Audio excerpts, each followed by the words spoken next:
Last लेक्चरला आपण Faraday's electromagnetic induction बघितलंय, बरोबर आहे. त्याच्यामध्ये आपण काय बघितलं, इलेक्ट्रोमॅग्नेटिक इंडक्शन कशाला म्हणायचं की चेंजिंग मॅग्नेटिक फील्ड मध्ये जर कंडक्टर प्लेस केला तर त्याच्यामधून काय वाहतो, करंट वाहतो. That is the electromagnetic induction, बरोबर आहे. आता आपण आज जे बघणार आहोत that is the Fleming's right hand rule. Fleming's right hand rule. या फ्लेमिंगच्या राईट हँड रूल मध्ये काय सांगितलेलं आहे बघा. राईट हँड म्हणजे कुठला हात, उजवा हात, आहे की नाही. उजव्या हाताची 3 बोटं घ्यायची. कुठली, एक आहे थंब, दुसरा आहे इंडेक्स फिंगर आणि ह्या बोटाला काय म्हणायचं, मिडल फिंगर. कालच्या तासाला सगळ्या ऍक्टिव्हिटीज मी सांगितलेल्या आहेत, त्या ऍक्टिव्हिटीजशी ह्याची तुलना करायची, बरोबर. किंवा आपण जो पुढे आता एसी जनरेटर बघणार आहोत त्याच्यामध्ये हा नियम तुम्हाला ऍप्लिकेबल करून दाखवणार आहे, ठीक आहे. तर बघा, stretch the thumb, then index finger and middle finger of your right hand in such way that they are mutually perpendicular to each other. मी फळ्यावरती नियम लिहिलेला आहे.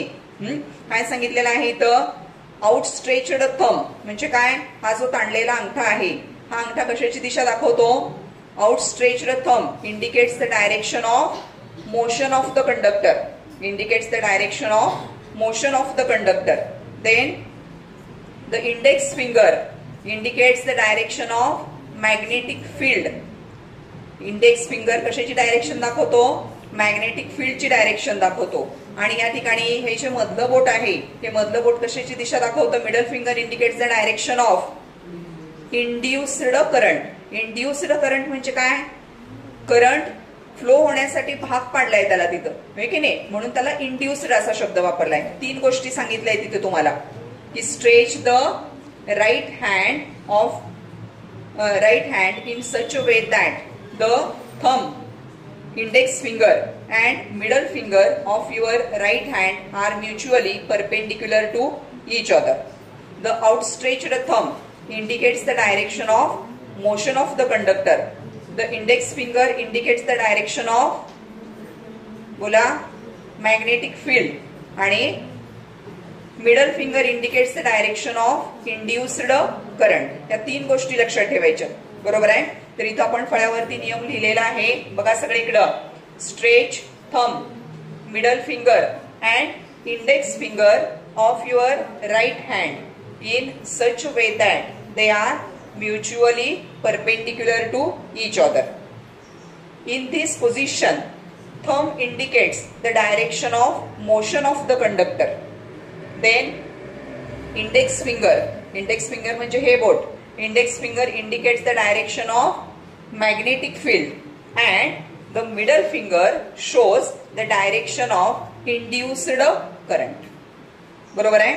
तर ह्या पद्धतीनं हा जो नियम आहे अतिशय महत्वाचा आहे. तुम्हाला मी यापूर्वी देखील सांगितलेलं आहे की जे 3 नियम आहेत त्यापैकी एक तरी नियम तुम्हाला पेपरमध्ये दिसेल.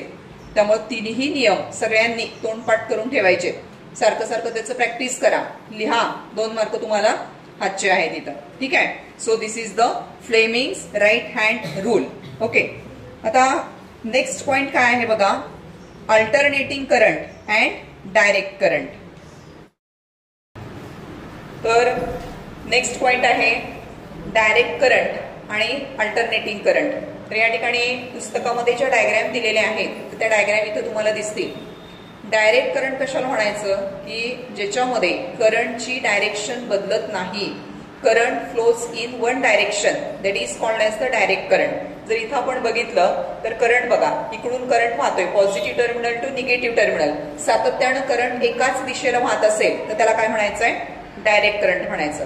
आणि इथं काय दाखवलेलं आहे बघा, इथं हा जो सिम्बॉल आहे येस सारखा, हा काय इंडिकेट करतो तर अल्टरनेटिंग करंट. अल्टरनेटिंग करंट म्हणजे काय, करंटची डायरेक्शन सातत्यानं काय होते, चेंज होते. करंटची डायरेक्शन सातत्यानं चेंज होते, that is called as the alternating current. Okay, त्यानंतर बघा या ठिकाणी डायरेक्ट करंट आणि अल्टरनेटिंग करंट हे सांगण्यासाठी इथं अजून 1-2 ग्राफ पेपरमध्ये पुस्तकामध्ये दिलेले आहेत.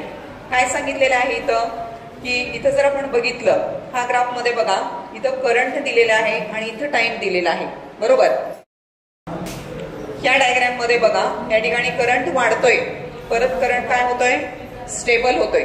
करंट कमी होतोय. म्हणजे काय, करंट इन्क्रीज करता येतो, करंट स्टेबल ठेवता येतो, करंट कमी करता येतो. म्हणजे काय, सुरुवातीला समजा आता इथं 1 एम्पियर करंट आहे, ठीक आहे. हा इथं आल्यानंतर समजा हळूहळू वाढवला, 1 एम्पियर करंट आहे 2 एम्पियर केला, 2 एम्पियर स्थिर ठेवला, तर त्याला काय म्हणायचं, स्टेबल डीसी करंट म्हणायचं. आणि नंतर तो करंट कमी केला तर that is called as the reducing DC current. आता इथं दुसरा ग्राफ दिलेला आहे बघा.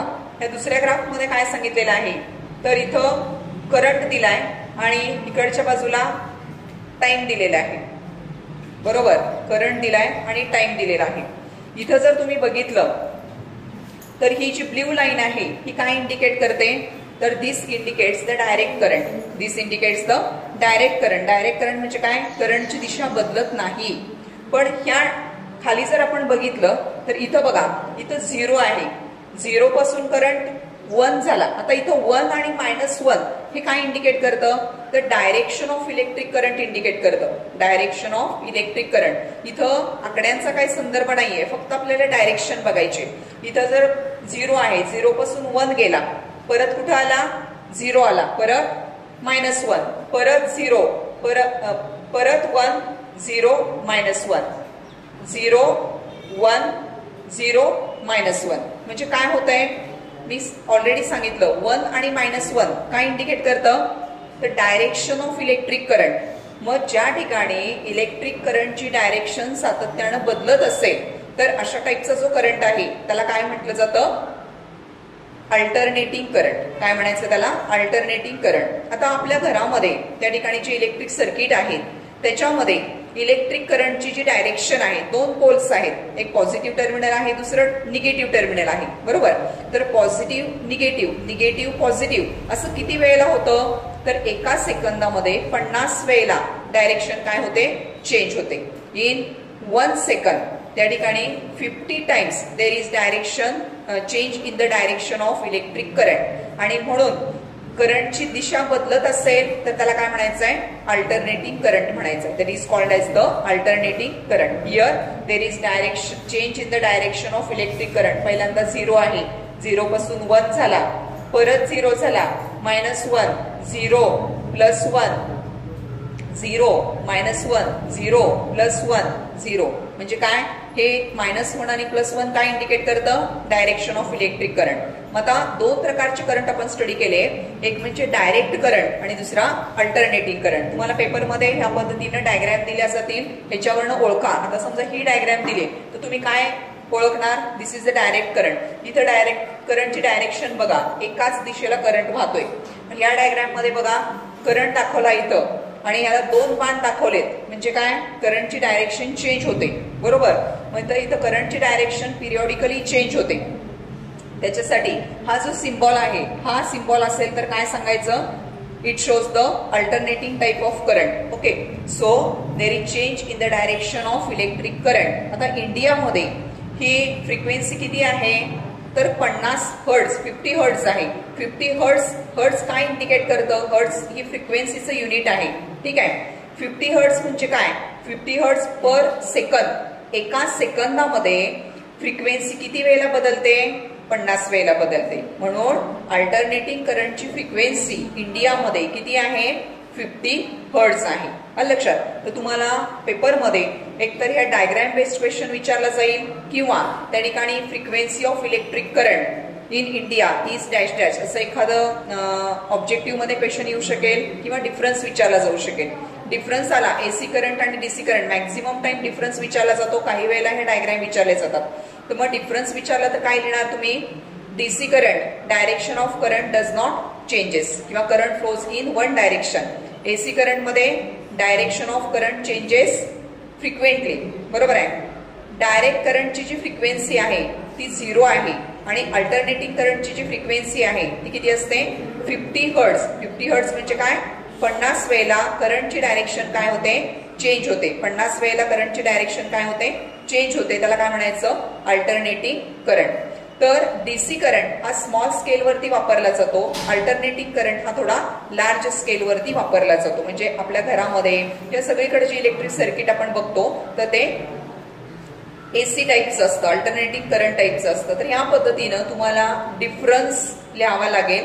2 मार्कासाठी तुम्हाला 4 पॉइंट्स लिहिणं अपेक्षित आहे. आलं लक्षात? So that is about the alternating current and direct current. Direct current flows in one direction. Alternating current change the direction of current frequently. त्या ठिकाणी किती आहे फ्रिक्वेन्सी? 50 हर्ट्झ आहे. म्हणजे सेकंदाला किती वेळेला पॉझिटिव्ह निगेटिव्ह निगेटिव्ह पॉझिटिव्ह होतं? 50 वेळेला होतं. म्हणून फ्रिक्वेन्सी किती? 50 हर्ट्झ. लक्षात आलं इथेपर्यंत? ठीक आहे.